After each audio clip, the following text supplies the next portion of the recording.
On this week's podcast, I listened. So many of you approached me and said that you love it when I talk to Karen Caig, that some of you said you want to hug her. Some of you said you just love the two of us, our dynamics together, and so on. And so I asked Karen if she would do a podcast series for me, with me. And one of the things that occurred to me is that we jumped right in with the Reiki from the Farm podcast, and we started where a lot of us were at, with which was we were already Reiki masters. We were already had been practitioners for a lot of years, and we just wanted to learn more and get more perspectives. And the Reiki energy tapped me on the shoulder and gave me a nudge like it does and said, "You've never really given people some of the basics about Reiki." And so we're going to back it up a little bit and look at some of the basics. And there's a couple of reasons for that. Some of the basics might be new for you. They might be some things that you hadn't heard, or maybe you hadn't thought of for a while. But also, the other reason for doing this podcast is some of you may have people say all the time, "Hey, what is Reiki?" and just have some basic questions. And we thought we would offer you this podcast as a way that you could answer some of the questions and say, "Hey, why don't you listen to this podcast?" And that will explain it. And so we thought that this might be helpful for some of you who are new to Reiki and don't know a lot about it. And we also thought for those of you who are a bit more experienced, this might assist you with your own clients in your businesses. So thank you for coming and joining me with this, Karen. I really appreciate it. No, thank you for having me again. I love talking with you. It's like the most natural thing in the world. That's probably why people like us together, because we just love to talk. You So, are one of my favorite people. We thought we'd start with a really basic topic, what is Reiki? But before we begin, I'd just like to let you know about some of the things that we have coming up at the farm. In October, we have a full lineup of Reiki Level 1 and 2 and Masters, Animal Reiki 1 and 2 and Masters classes. They're both online and in person here at the farm. And that's actually followed at the very end of October and into November by a Karuna Reiki class. Now, the Karuna Reiki class, guys, is going to be online in the Australian time zone. I had to cancel a Karuna Reiki class that I had intended to have in the Australian time zone at the beginning of August when I had COVID.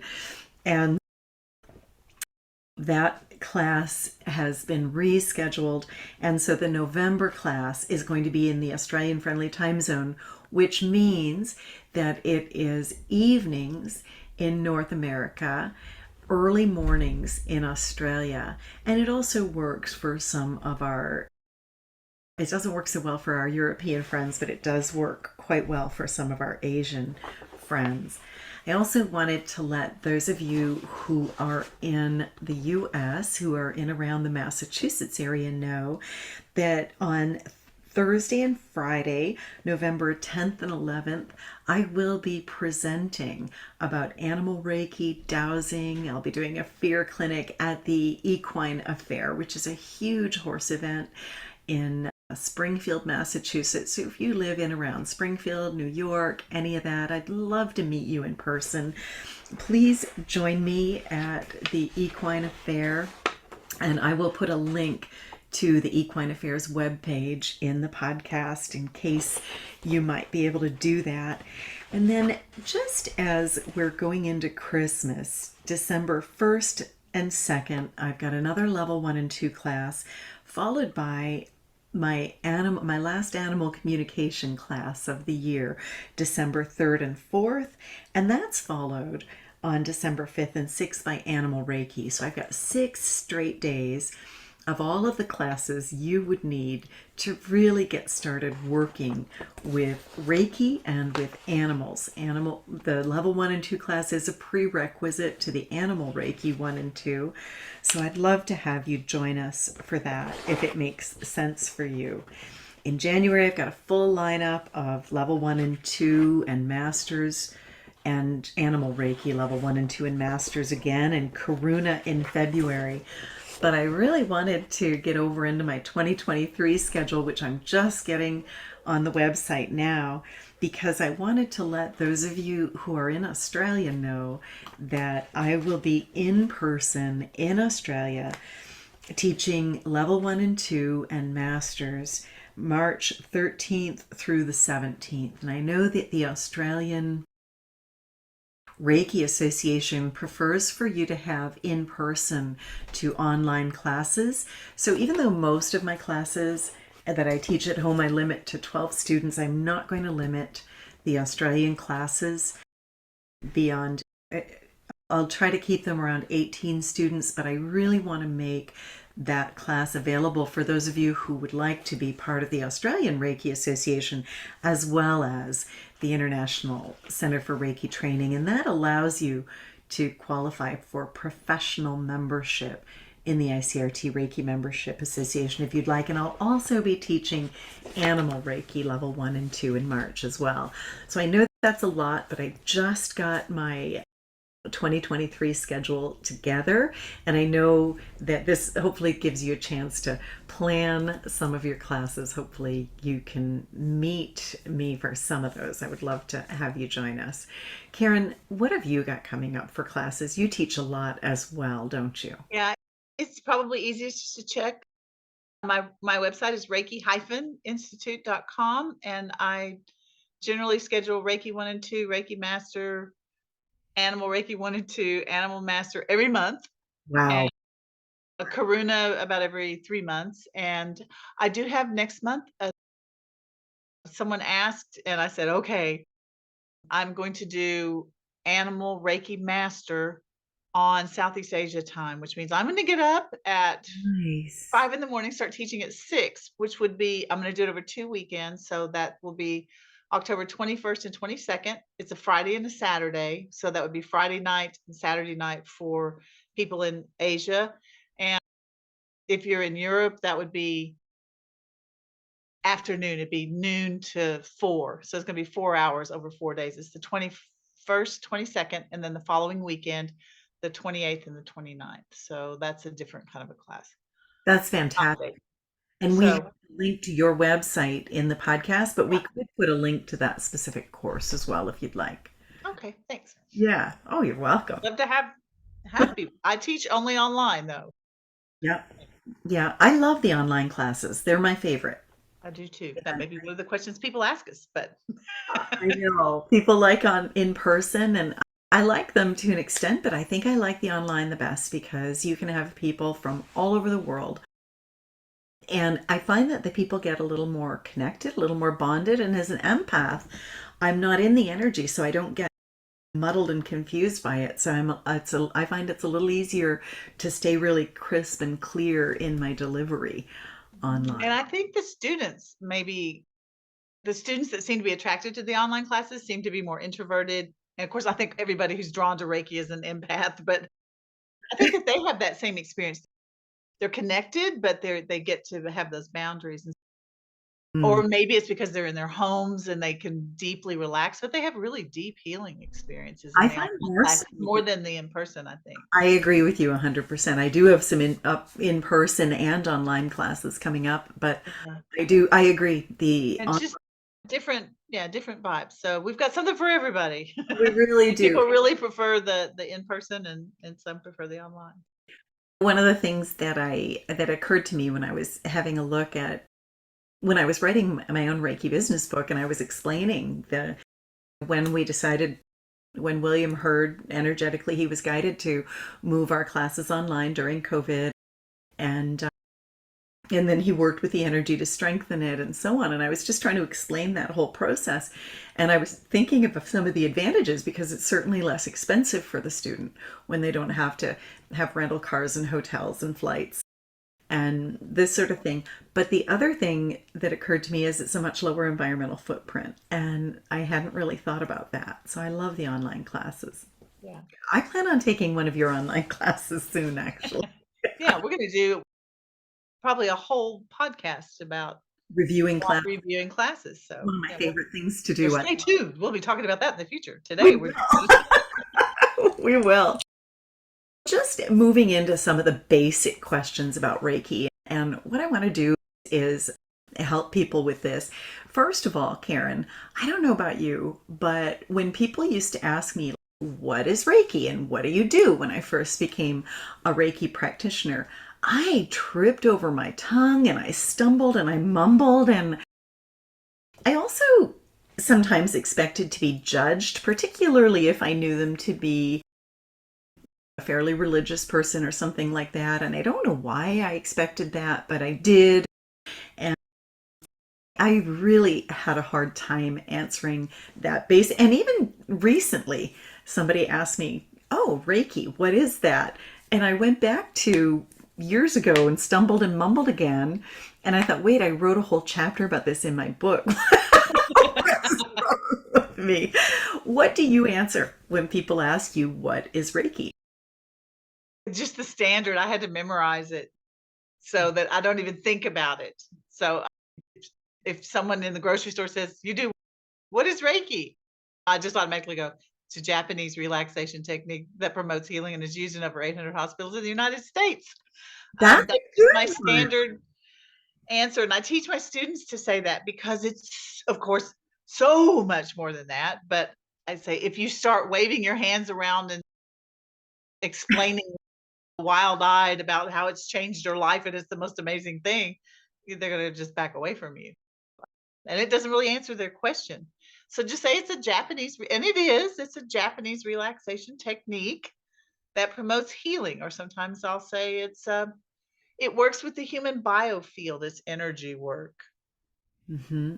One of the, I use the Japanese, I'll often say that it's a Japanese form of relaxation that promotes healing and stress reduction. But I also sometimes will say Reiki is spiritually guided life force energy that promotes healing. And so it's okay to look at some of the definitions that are out there and just come up with a pat explanation. Something I've got about 5 or 6 that I wrote down in my Reiki business book that, and I can't think of them now.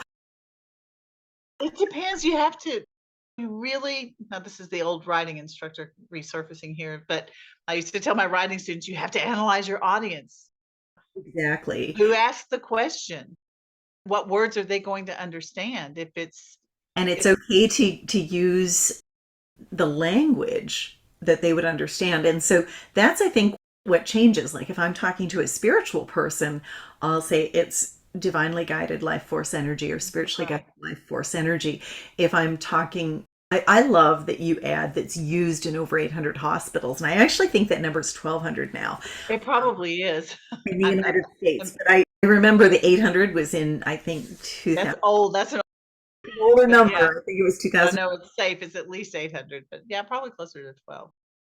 It's in a lot, it's used in a lot of hospitals. And I'll use that medical. So I'll say it heals by it relaxes you and triggers the parasympathetic response. yeah. If that's because everybody heals better when they're relaxed. It helps the body. Sometimes I'll go in and say, Reiki helps put you back into that balanced state so that your body can heal itself better. If that's where they're coming from. Moves you into alignment. And just depending on who I'm talking with, I might even add the little, and sometimes it brings about miracles. And some, or I'll even add, and Reiki is something you can use in every aspect of your life. So it just depends. But I, like you, I'll usually start with Reiki is spiritually guided life force energy. It's a Japanese technique for stress reduction that promotes healing and has been found to be so effective it's used in hospitals. I'm going to be adding that now. And I say it works, it heals, it helps you heal physically, but also mentally, emotionally, spiritually. And I'll say because they're all connected. And Exactly. many of our physical disease where we are learning, I'll say, and we're doing studies to find that how trauma affects us physically. They're starting to understand that more. And so And more track. people are open to that connection, that mind-body connection. They really are. And when you think about it, I don't know about you, Karen, but I started as a Reiki master teacher in 2011. And people used to make this sign of protection and try to step away from me if I when I told them what I did. And where I live, it's a fairly religious, in some parts of our province it's fairly religious, and which is great, but I feel that at first in 2011 some of the people that were more on the religious spectrum were very suspicious of Reiki, and so they'd kind of, oh, I'm a Christian, and hold their cross out to keep me away and back up, and I'd say, well, so am I actually, but anyway, it was often misunderstood. And that's changed. I noticed that as we moved up into, I think it was around 2015, I started to notice a big difference. And then even recently, even more so.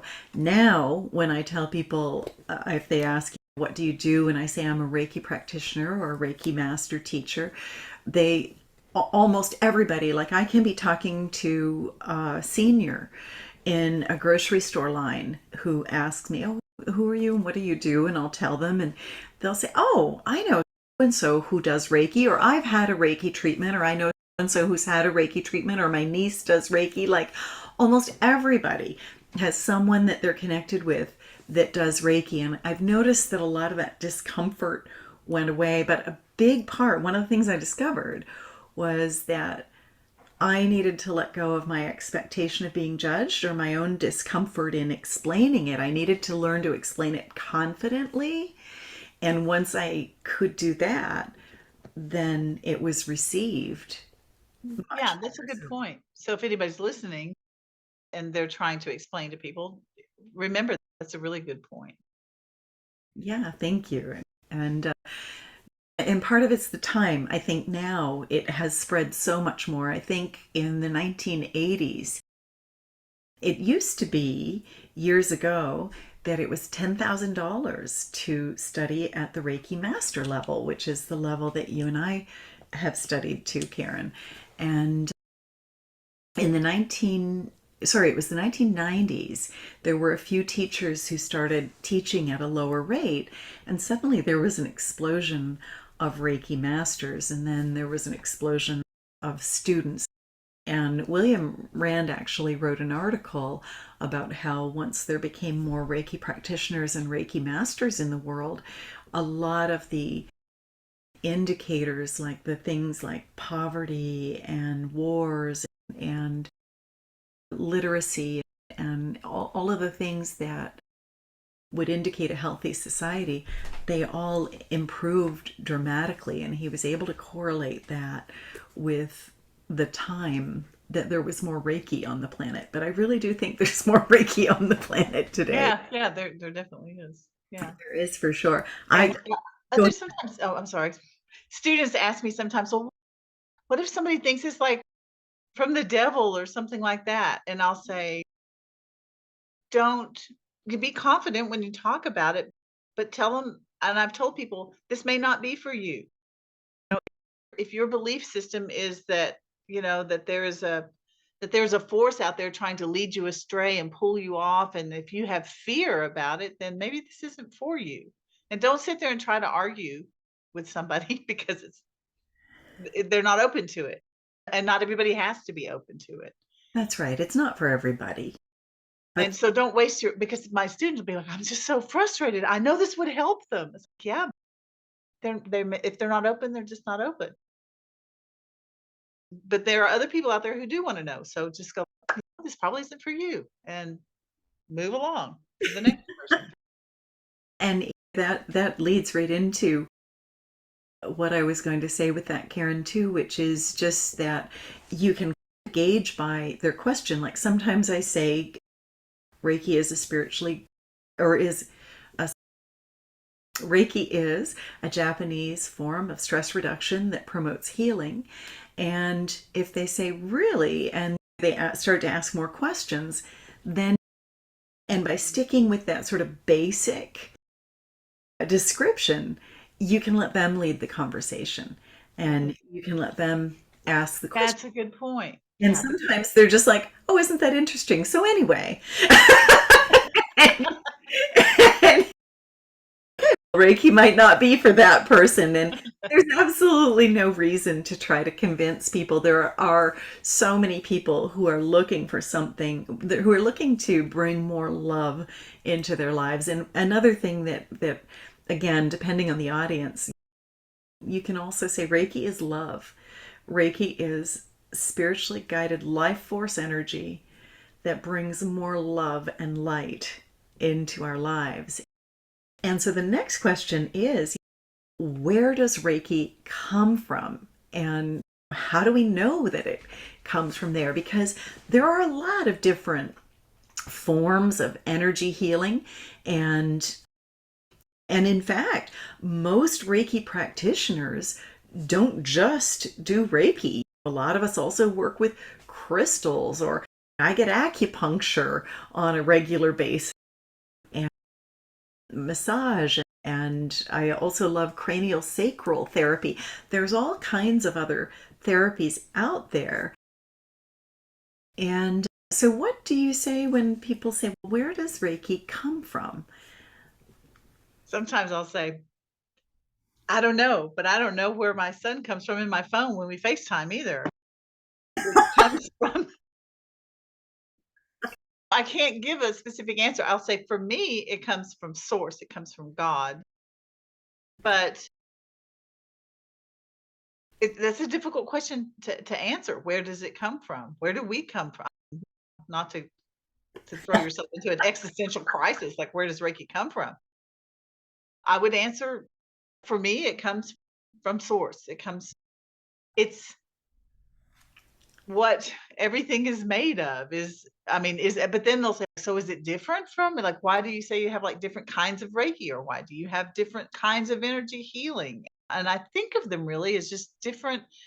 I said, just like in a rainbow, it's all light. It's just different colors because they're different frequencies of light. Yeah. And I think of Reiki. Reiki it's light. It's light and information that comes through. We are light and information, but it comes through us when we are attuned to it and then trained to that frequency, and then it comes through us and helps put everything back into balance. I, it's a hard question to answer. What do you say?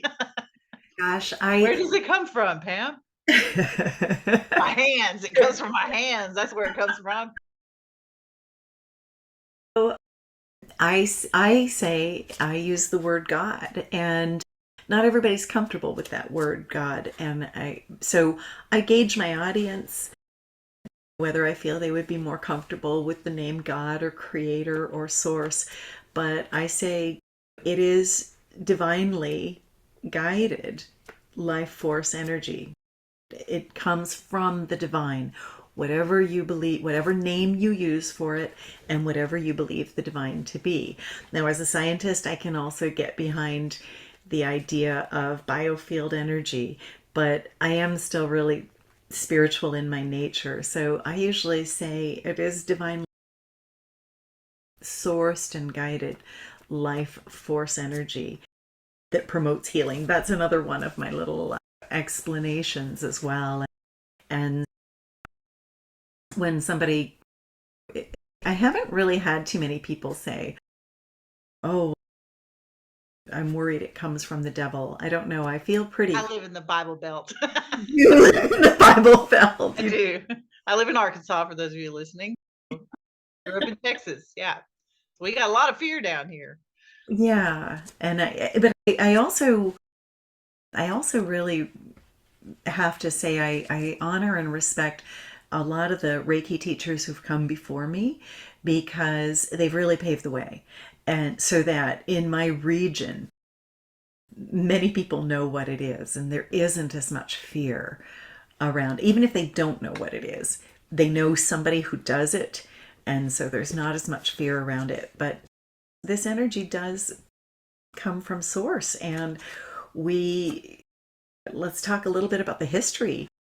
Mikao Usui was looking for enlightenment. And so he went on to a sacred mountain in Japan called Mount Kurama, and he fasted and sat by under or by a waterfall for 21 days. And on the 21st day, this great bright light struck him in the forehead and knocked him unconscious. And he had been in a very weakened state, but he came to the following day completely full of energy and invigorated, and he recognized that he had accomplished enlightenment, which was, he was actually looking for a special kind of enlightenment called ansunditsume.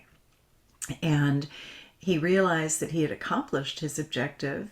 And it is actually said that anyone who received Reiki training from Yusui himself also became enlightened. And now I feel that when we train people for Reiki, we pass on the pathway to enlightenment, the ability and the pathway and the energy that can support you in becoming enlightened. But I'm not sure that, but we haven't been able to pass on enlightenment itself quite as well as Yusui did himself. I guess we would maybe have to go sit by the waterfall and fast and so on. But at the same point, he was able to pass this energy on through something called an attunement. And we'll talk about that. But he also discovered that a side effect of this enlightenment, of this ansunditsume, was healing. And now throughout history and throughout many religions, I think we're aware of different spiritual masters who accomplished enlightenment in their lifetimes. And a side effect of that was often also healing. So it's maybe not unique. What is unique about Reiki is that Yusui Sensei asked the energy how to pass this on to others, because he really had a great desire to share this with the world. And he understood that through a process called an attunement, he could pass this enlightened energy and this pathway of enlightenment, this spiritual guidance, this opportunity for spiritual guidance on to others. Karen, I'm sorry, I didn't mean to just take over and start talking on. Listen to the story, going like, yeah. It's one of my favorite stories. So that's that history to me gives me confidence in the source of Reiki. And also, Yeah, and I think when you were talking, I was remembering Torsten Lang from the London Reiki Academy interviewed me once, and I hadn't made this connection, but I always had hot hands. And a lot of my students come to me and say, I think that some people come through and they already have some sort of a connection. It wasn't Reiki though. And I think I'm jumping ahead to one of the questions about no, do you that's have great. to take a class? No, Was that's great. Go ahead. was that one of the questions for today? One of the questions we wanted to cover, because people sometimes do some research online, and Reiki is very simple. It's easy to use. You don't have to build up your energy and give it away. It's a That's what I was doing. goes Yeah. through you. And so a lot of people do a little research, and the symbols, even though we don't share the symbols, they are available online, and they'll look up the symbols and they'll think, well, I'll just start doing it. What do I need a class for? Why don't you talk? Why don't you? Yeah, because but Torsten said, he said, oh, it was the same. I think a lot of people do have healing hands, if you will. But sometimes because I do live in the southern United States, people say, is this the same as laying on hands? And I said, I think circling back to where does this come from? I said, when you're in church and you all put your hands on someone to heal them, I said, are you healing them? And they'll say, no, God is healing them, and I am the channel. I said, so that's how Reiki is. Yeah, But what you're channeling is God, love. You said love. It's what is it? It's energy. It's divine energy. But what I was doing as a teenager, it's just that so I had a big family and I would rub everybody's shoulders because I'm an extrovert and touch is my first love language. I love touching people. which is probably better why I teach online, right? I love being So around you. Touch is my second love language. but I'd rub their shoulders while I'm listening to all the conversations going on. And when my hands were tired, I'd just rest my hands on their shoulders, and my hands would heat up because I was like, I just love my Aunt Sue so much. And they'd say, Karen, today, why are your hands so hot? I'm like, I don't know. But I did know, I knew it was just that I just love them. And when I would send that love, my hands would heat up. But that was me. That was not Reiki. And if I had access to the internet way back then, and I had symbols and knew about it, read a book about Reiki, it still would have just been me using my energy And your love. and my love Yeah. to transfer to somebody else. Because when I first stumbled on an article about Reiki, and I thought, huh, maybe it's a thing. What is this? And when I got the attunement, I was like, oh, this is different because my hands got much hotter, one, and fast. And I Yeah. realized this isn't me. I Mhm. was just like, ask and boom, like, home, there it is, right there. And that's when I realized, okay, this is not me. I am really just channeling. This is something different from what I was doing. So I usually share that in my classes because there are a lot of people that are like, oh, yeah. Oh, somebody said to me recently in Sedona, it wasn't at the retreat, but before, I'm sorry, it was in Prescott. And she said, aren't we all Reiki practitioners? And I wanted to go, no. We all love, and we all have the ability Yes, to but love it's and not connect with the divine. But getting an attunement really does tap you into another frequency. a different frequency. So I also studied, went to Norway. That's another long story. And I felt guided to learn reconnective healing with Eric Pearl. And I thought, oh, okay. And that there's not like a process per se. You're just in the room and you're around it. But you know what? It feels different. It's completely different. A different frequency, and it's Different still frequency of healing, healing. and it's probably still connected with love and Yeah, but it's different. yeah. And I think it may be that it's different. I don't use it as much. Reiki's my jam, but and there are other energy, Yeah. and I call it energy medicine. There's we mentioned cranial sacral. I think that's a type of energy healing. Donna Eden is a like moving energy through qigong, breath work, and moving energy through your body. That's another kind of energy work. There are But all Reiki kinds is of different. energy. Yeah, there are all kinds of different energy modalities. And one of the beautiful things about Reiki is that it usually blend it. There's no such thing as one being better than the other. It's nice that they all exist because the, I might not be Reiki might not be my jam. It might not, and I might not be ready for it, but Qigong, oh, I can get behind that because it's got some movement. Or, yeah, maybe I'm Yoga. more open to yoga or to acupuncture. And so I think it's nice that there are all of these flavors and all of these and things. But one of the beautiful things that I love about Reiki is I've never heard like, oh, you shouldn't do Reiki with yoga or you shouldn't do Reiki with this or Reiki with Right. that.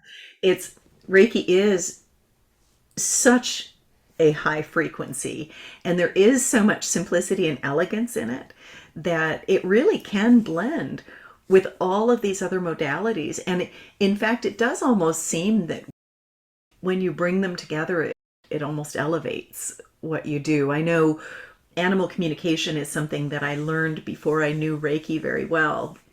And I was a level 2 practitioner. But as I learned more and more about Reiki, and I had started teaching animal communication back 11, 12 years ago, I think even before I started teaching Reiki. And as I started bringing Reiki into the animal communication, it became more effortless for people.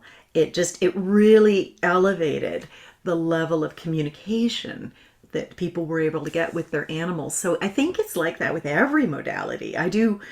I put Reiki around the room when I do yoga.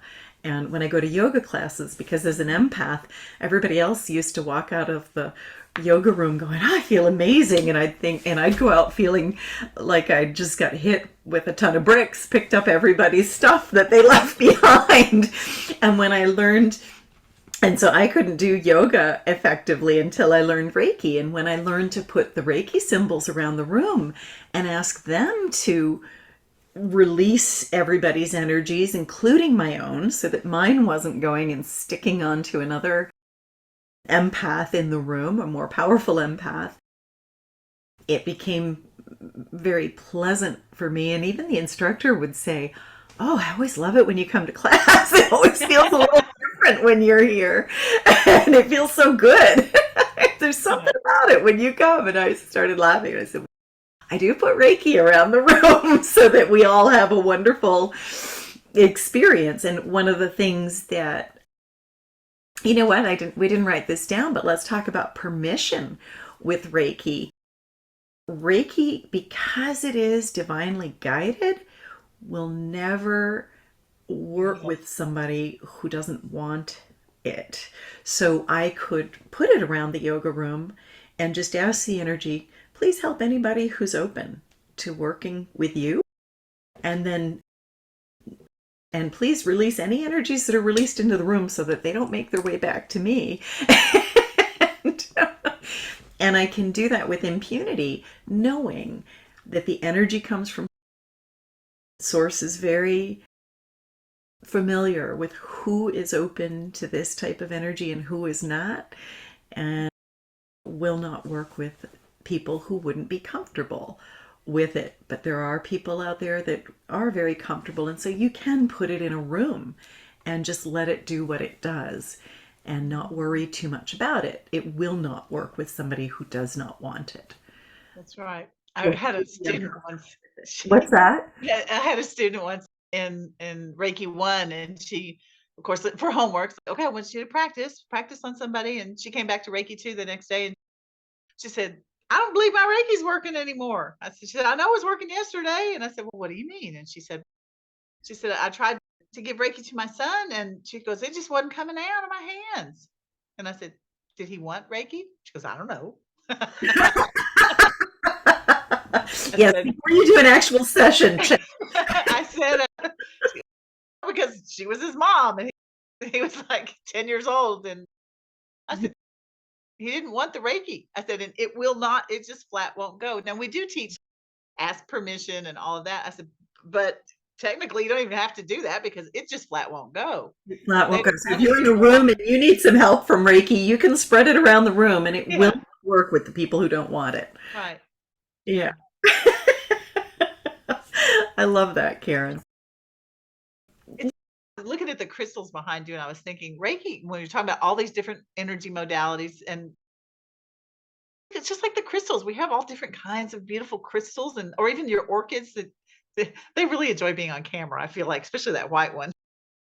It's kind of leaning. It's like, I see you. Yeah. It's different colors, different, but it seems like Reiki's like the quartz crystal. It like amplifies everything. It goes with everything. It amplifies everything. Well, and I had somebody once who the both of us had actually practiced shamanism, and I actually am really happy that I did. I learned a lot in my shamanic practices and stuff, and I know, and I have a lot of students who do practice shamanism and who marry Reiki together with it, and it works really well for them. But at one point I just realized like that the Reiki, and my friend, it was Dr. Martha Lacey, she mentioned it in our podcast. She said there's an elegance and a simplicity to Reiki.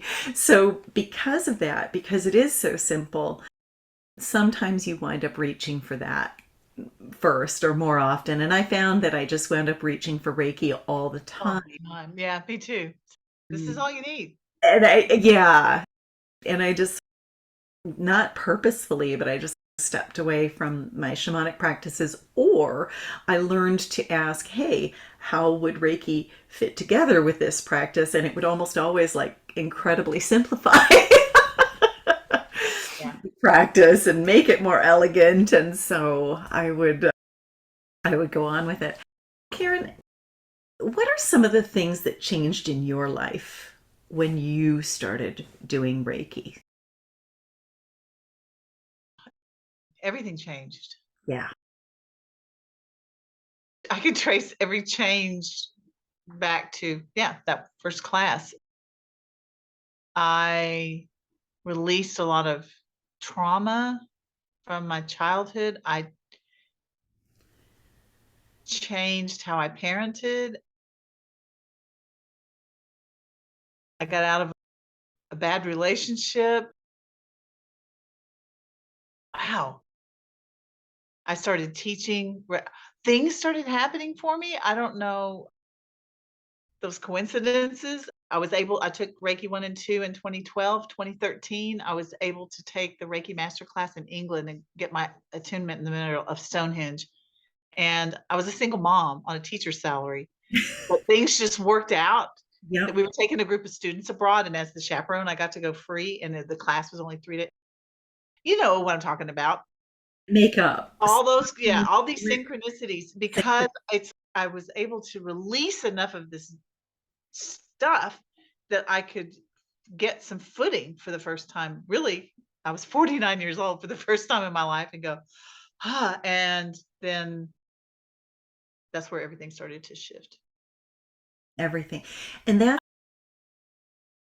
I know I'm not the healthiest person, but from what I've read, my mentor, Julie Russell, is an RN, and she was telling me about doctors are discovering that like childhood trauma has real physical results. There's a score that she said you need to tell your doctor about these things because it affects your physical health. So I shouldn't even be here. I should be like dead.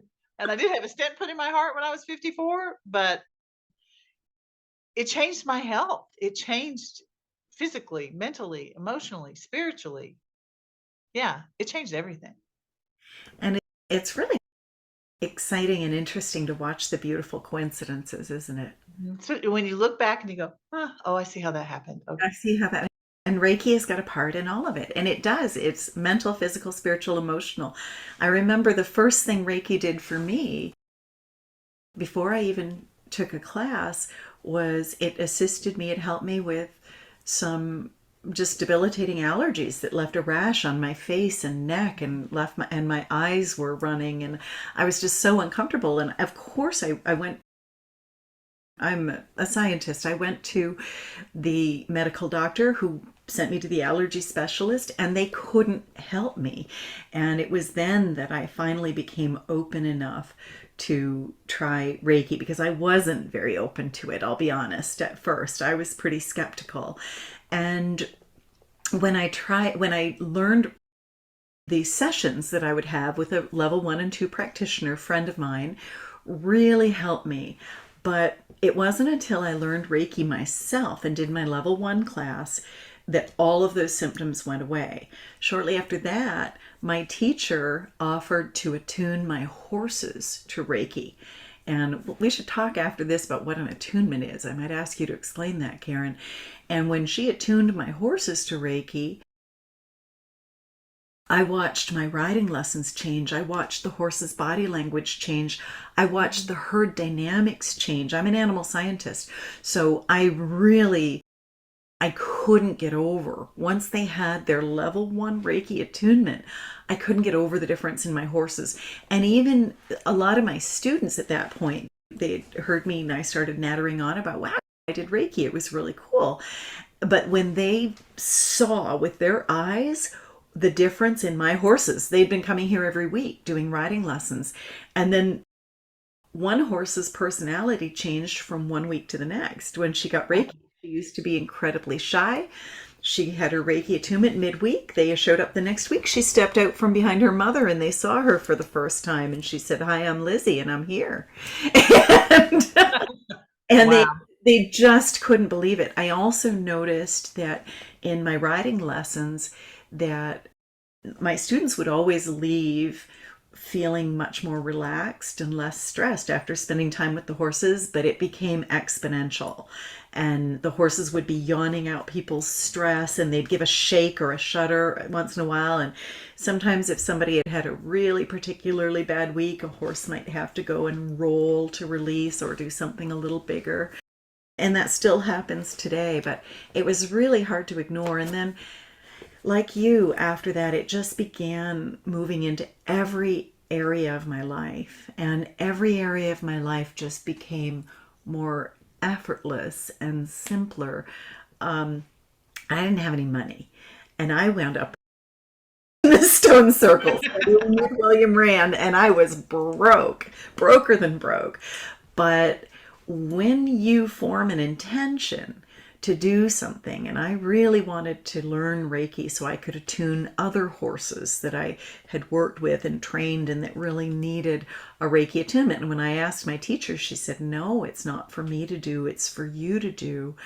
And I really didn't want to become a Reiki master, and I had no intention of teaching people, and now it's my favorite thing in the world to do, along with riding horses.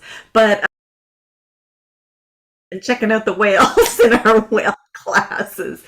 But really, it was just absolutely amazing. Like, money showed up, abundance showed up.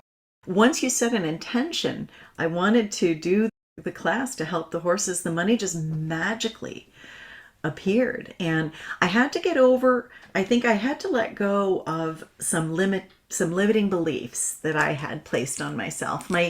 I learned level 3, and she said, "You're supposed to go to England and study with William Rand." And I started telling her why I couldn't, because I had no money, I had no time, I had this, I had that, I wasn't going to be able to do it, the class was probably going to be full. I had all of these limiting beliefs, and I was really blessed because my level 3 teacher, which is the Reiki master practitioner level, I guess, she said, "No, you're supposed to go do that class. Let me lead you in a meditation to release your limiting beliefs." And as soon as she did, the money showed up, the class was available, the time was available, the flights were available, everything, like you. It all lined up. And it's just, that's why it's hard to explain Reiki It is hard. And so much. it's so much. Yeah. What is it? It's this it changes your life. Yeah, don't wanna oversell it, but Proves it. yeah, it Oh, changes your yes, life. you're right. I was just thinking about it's almost as if, like, when you're born into this world, or at least I was maybe I'm just speaking for me, but you just sort of get dropped here, and you spend a good part of your life going, "What what am I doing here?" And then you have all these people telling you, "We should do this, you should go over here, you should do this." And I listen to a lot of people. I've tried all these, but once I got the attunement, and remind me, I'll explain that a little more. Yes. Once I got the Reiki attunement, and y'all, I didn't even have a Reiki session ever. Sometimes my students say, "Do I need to have a Reiki session before I take a class?" I didn't. And it can be nice to do, but you don't need to. Yeah, I didn't. I just went, "Huh, guess they do this." And when I did, but it's almost as if I was just like floundering my whole 49 years of what? And then I was like, ah, here it is. It's almost as if I heard something like, there it is. And then you get on purpose. You get on purpose in your life when you take Reiki Yes, you because do. you get attuned. So, what is an attunement? Yes. Can you Call explain? it the Holy Fire. We'll talk about the different kinds of lineages of Reiki in another podcast. But I was first attuned to the Sui Tibetan lineage of Reiki, and I like that word, attuned, because it means that you are put into the same frequency. So the reason you would get the attunement from a master is like what she was talking about the with Usui Sensei passing this on to other people. That's literally what we are doing in a sense. Is once you get that vibration, you're like, you're vibrating here. And you can then, for those who come to you and they're like, I want that. I want that attunement. I want to be at that level. You go through the process, and it's you then it's like entrainment. in quantum physics, they talk about entrainment. Or actually not even quantum physics, you may have heard of it in musical terms, or like when you have a room full of pendulum clocks and all the pendulums are swinging differently, but you leave them there long enough, then They, yeah. they entrain. The same with Uh, a string on a stringed instrument. yes, stringed instrument, you pluck the big E string on a guitar, boom, then if you have another guitar, the big E string on the other guitar is going to begin to vibrate without you even touching it because it's on the same frequency. It's sort of like the 60s, like, hey man, we're on the same frequency, we're vibing. But literally, that's what happens.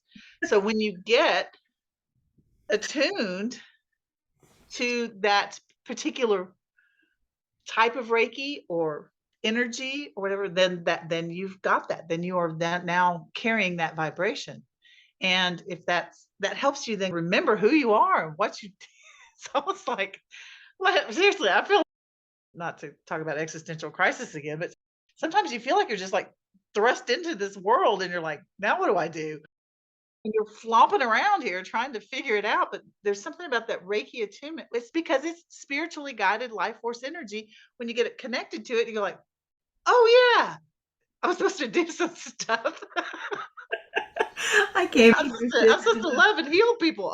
Okay, this is, and then that's why the stuff starts to happen because you're on track. Honestly, okay, so that's just Karen Caig. It doesn't say that in the Reiki books, but isn't that kind of what you think? I 100% agree with you. I think that's an excellent explanation. And so that when people say, I read about it, can I just do it? And Karen, I did that. I received sessions and I thought, well, maybe I can do it. So I went out and I had a horse that had clicky joints, still has clicky joints. And I wrapped my hands around his joints and I could feel them actually adjusting and moving. But I was doing what you were doing.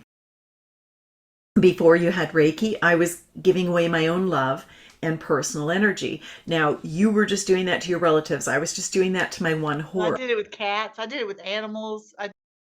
And which is great, but I think if we go ahead and do that too often, we empty ourselves out a little bit. And the difference with Reiki is that Reiki is coming from an unlimited source. And so there's no chance of emptying yourself out of Reiki because it just flows through you. You are a channel, like what you said. So it is similar. And then you disconnect.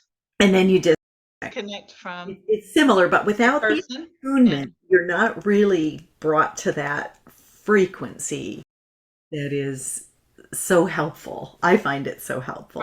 I'm glad that that I say I discovered it, but really, Karen, my horses pushed me into it. They did they brought me my first Reiki practitioner. She was a student. They brought me my first teacher when it was time to go to England. The horses brought the money together for that, and they've pretty much taken me through almost every step of the way. And most of my horses actually have had an attunement. So, in fact, not most, all of my horses have had an attunement, and they've all been entrained to that frequency because animals also really Reiki, and we're going to do a whole podcast Yep. about animals and Reiki if you want to stay tuned. But tell me, Karen, where else can you use Reiki? Like you can use it with animals as well, and there are other I places. did. Before animal Reiki, I used it on animals, plants,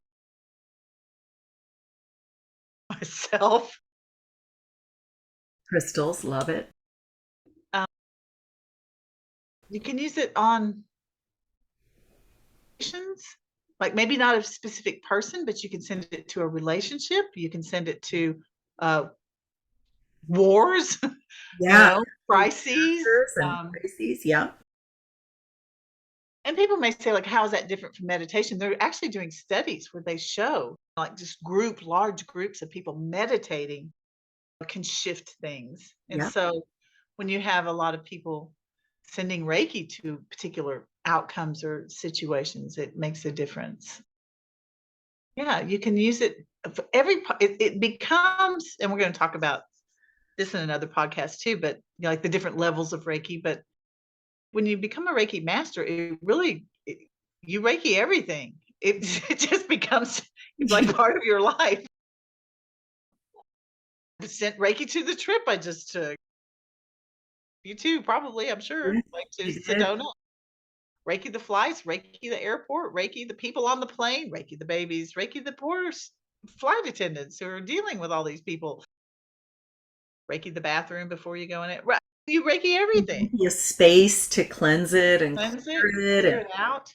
yeah, there's so many ways to use Reiki. And I guess it's just a way to bring that pure, positive, loving vibe into everything. So I guess why wouldn't we use it?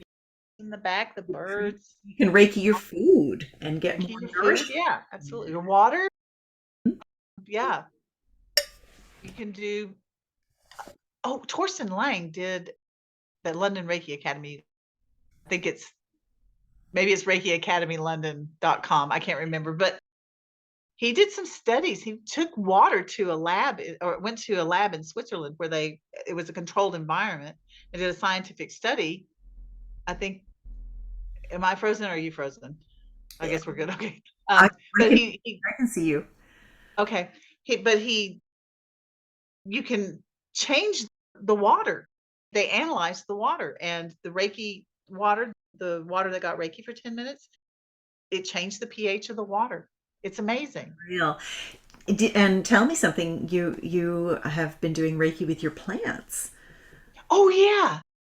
So I just had a birthday last month and my son and his girlfriend, because I kept sending him TikToks like, look at this. I wasn't trying to say, I would love to have this $300 machine, but that's what they got me for my birthday. It's called Plant Wave.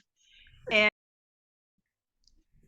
they came to help me. I opened it and went, oh, there are cords, but it's a device that it's like an EKG with you hook up to the plants. And I was like, don't hurt it. You can either clip. Oh, seriously, I clipped one on a plant. I was like, that's pinching. Take it off. But you connect it to the plant with they're like large sticky things with the connector, and then it turns the vibration of the plant, the things, the water moving through, whatever. It changes the vibration of the plant, whatever the plant is experiencing. It turns it into musical notes, and of course, my neighbor was doubting. She goes, "Oh, that's just like a music box. That's not doing anything." And so we experimented, and we put them on different plants, and of course, it sounds different. But the cool thing was, I gave Reiki to the plant while it's hooked up, and it changed the music. It changed with the different symbols. It was freaky. Yeah, yeah. So I'm experiment. That has been my delight the last couple of weeks. Is like can I listen to you? If I get this from the plant, then I'm like, okay, so yeah, hook it up.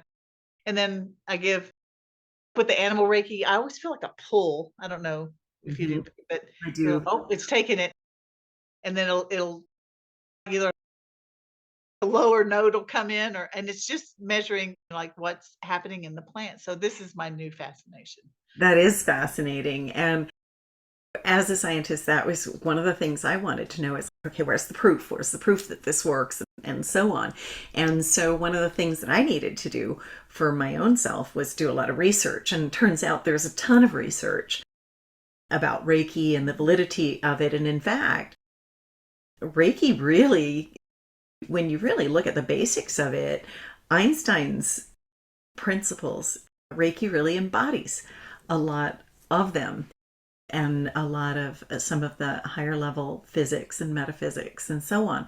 But one of the things that I really like to send people to is if you're curious about some of the science behind Reiki, our ICRT, International Center for Reiki Training, you and I are both licensed teachers with the ICRT, which means we've done an additional 1,000 hours, probably I'd say more than 1,000 hours of training in order to become licensed teachers.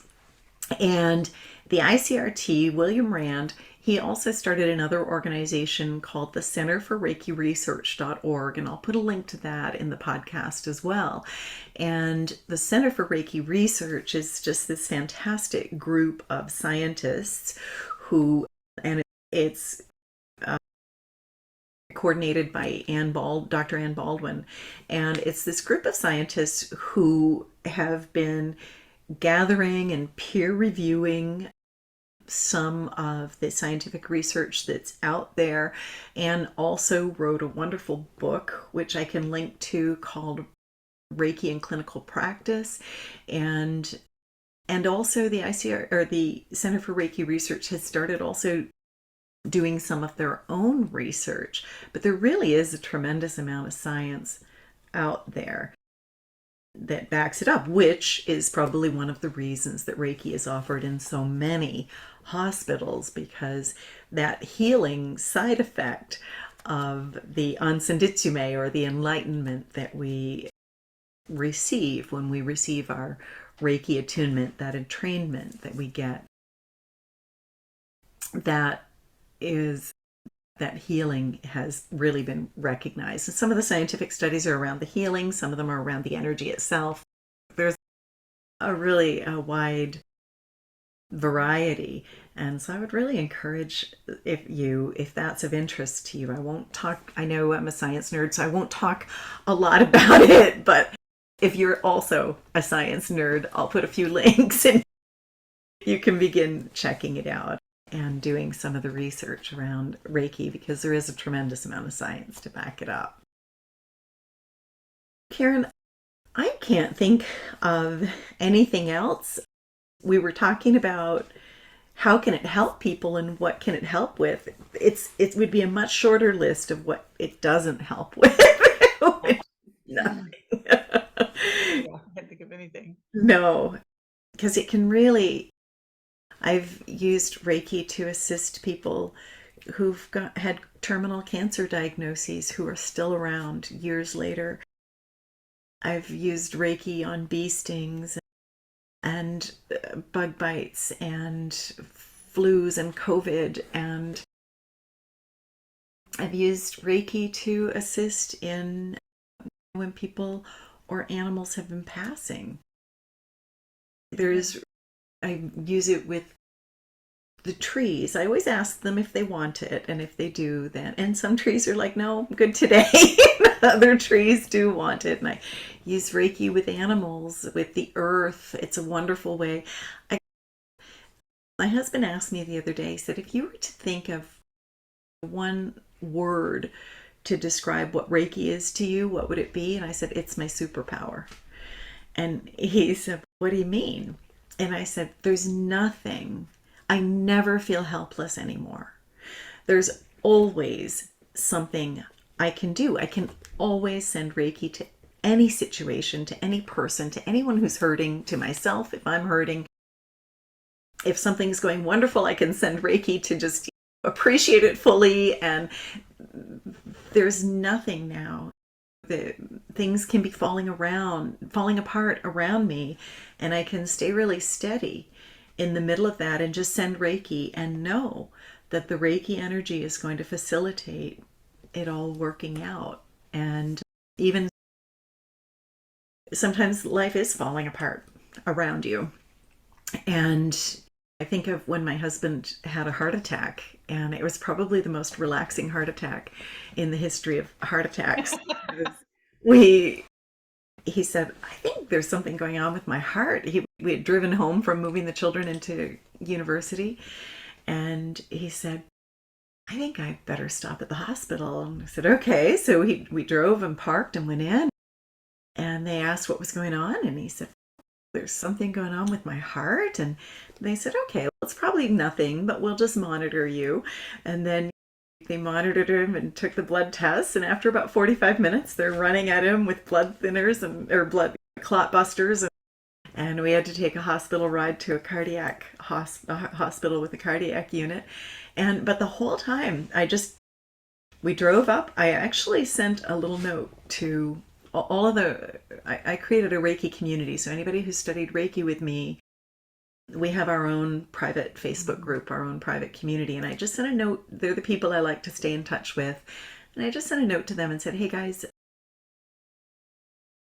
we're having some sort of a heart event. My husband's having some sort of a heart event, and a lot of them knew Pierre from having been at the house for classes. That was before there were online classes, and could you send Reiki?" And the two of us were just sitting there talking about, if this is a heart attack, like there are some changes we could make. Like maybe we should make some dietary changes. Maybe we should. What will we do about it? That Most relaxing heart attack. it was the most relaxing heart attack, and but we were laughing and smiling, and then they came at him with the clot busters, and he got a little nervous for a few seconds, but I didn't, because I kind of knew that it was happening, and I just kept giving him Reiki. And then they said, look, we've got to take him by ambulance to St. John, and there's no guarantee you can go with him, because it depends on whether it's at the discretion of the ambulance driver whether they want you to come with them or not. And then they also said, and we're going to call the person from our cardiac unit to go with you, but they probably won't. So it's probably going to be one of our nurses has to leave the emerge. And this was all happening on Labor Day weekend, by the way, a long weekend. And it was about 1 a.m. as we were driving home from moving the kids into school. And anyway, I thought, this is all going to work out. I didn't really want to be separated from him, because by this point it was 3 a.m. and we had been up since about 6 getting the kids packed. I taught my riding lessons, and then we went down to take them to college. And I thought, oh, I don't know if I can stay awake to drive my truck for 2 hours right now. And they wanted me to get somebody to come in, and I thought it was 3 a.m, but my sister was all set. And the ambulance driver, but I also didn't want to be separated from him. But the ambulance driver showed up, and he said, and I messaged one friend and said, hey, can you go look after the dogs? And she's such a good friend. She's like, yep. 3 a.m. And got a hold of my sister, and the ambulance driver said, oh, I'd love the company. I'm a little tired myself. It'll really be, everything just fell into place the way that it does with Reiki. There was never really any time to get stressed or upset, and his recovery was exceptional, and just everything. So anyway, I guess there's nothing that you can't apply Reiki to. Well, Karen, just to give the listeners, maybe some of them are new to Reiki, or maybe some of them have never had one of our Holy Fire Reiki experiences before, I thought we might take them through an Ocean of Holy Love experience. Would you like to guide that, or would you like me to? Yeah, the cat's quiet. I think I can do it. Okay, that's excellent. Unless he wakes up and starts howling, but He does. Just you can tap. yeah, okay. So the Ocean of Holy Love experience, we do this in Reiki class, but it does more in the Reiki class. But this is something that we do sometimes just to give people a sample. And what it's going to be is a guided meditation at the beginning, but then I'll be quiet and let the Reiki energy come in. Huh? For about 5 minutes, we'll be quiet. Yeah. Yeah. Yeah, just a little bit. Like 5 minutes, I'll be quiet, let you experience the energy, and that's it. So go ahead and lie down if you can, or if you're in a chair, just sit back and take some deep breaths. And I'll just interrupt one more time just to say this No, is that's fine. very healing. This tends to Oh, release yeah. anything we no longer need, doesn't it? I forgot to tell you what it's for, yeah. Sometimes Yeah, so it's we talk to each other. you're going to experience this holy fire, particular flavor of Reiki energy, and I'm gonna take you to a beach, and some people just stay on the beach, some people go into the water. You may become aware of, like, flames, and these aren't flames that burn you, these are just, like, purifying. energetic flames, spiritually purifying energetic flames. So just set the intention to relax and release whatever you need to release and experience the divine love of Reiki energy.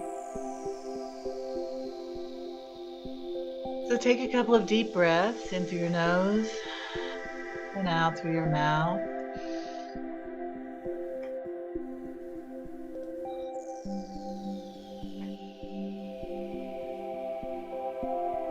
And start at the top of your head and feel a wave of relaxation move down from your crown down your face, pulling all the tension out of your face. Moves down through your throat. Feel your throat opening up in the back of your neck. Relax and let go.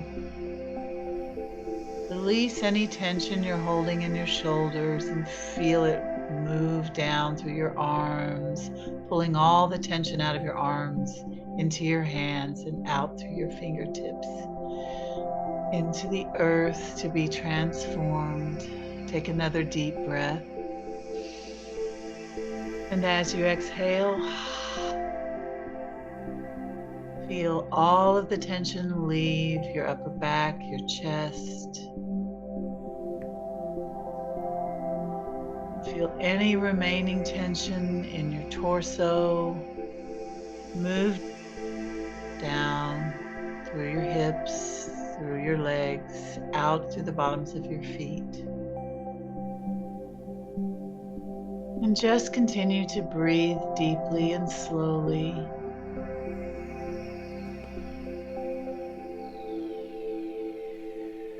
And I want you to imagine that it's a beautiful day. It's warm and sunny. And imagine you're walking down a path in a beautiful forest.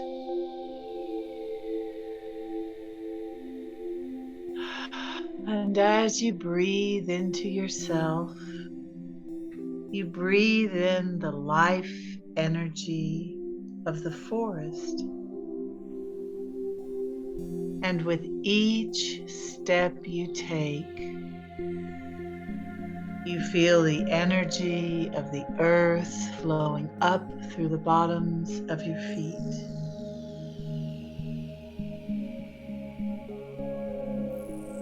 And as you walk along, you notice that up ahead it's getting lighter. And you realize you're coming to the edge of the forest. And as you walk out of the forest,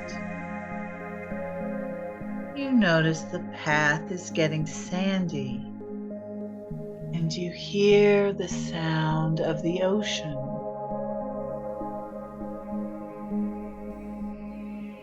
You walk out onto the beach, and you see the ocean before you.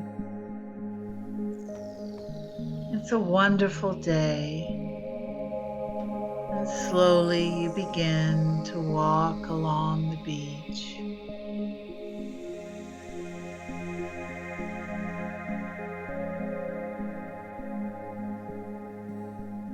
And as you walk along, you notice a log has been washed up on the beach, creating a nice place to sit and lean back against the log.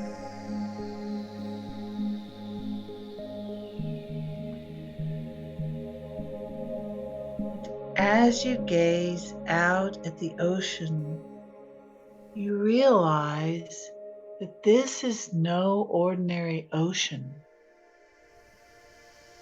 It is the ocean of holy love.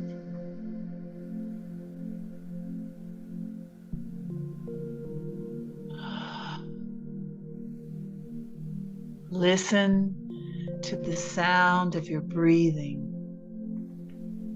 And imagine it is the sound of the waves washing up onto the beach and then flowing back into the ocean.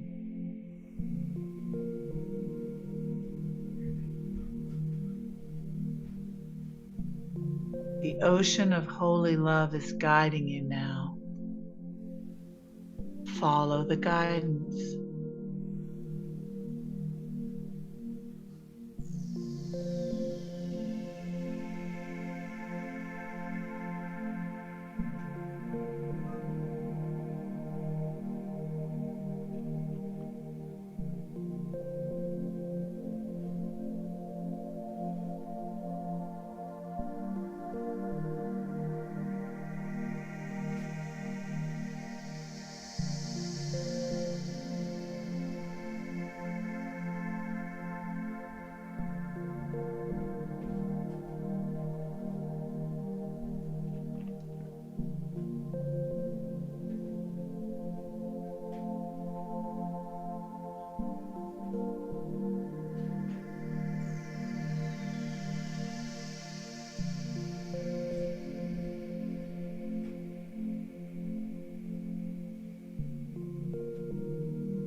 You can continue with your experience for as long as you feel guided to do.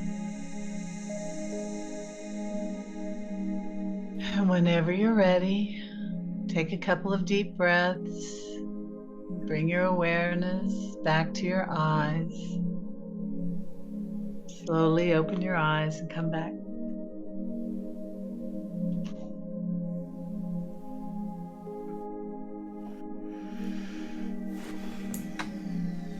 Thank you, Karen. The world always looks a little sharper and a little more in focus and a little brighter to me after spending time in Reiki meditation, and it's looking that way now. So thank you for that. And I also want to say thank you to you, to the listener, those of you who showed up for our YouTube video or for our podcast. We're so grateful that you're here, and we hope that our conversation today has helped you. Namaste.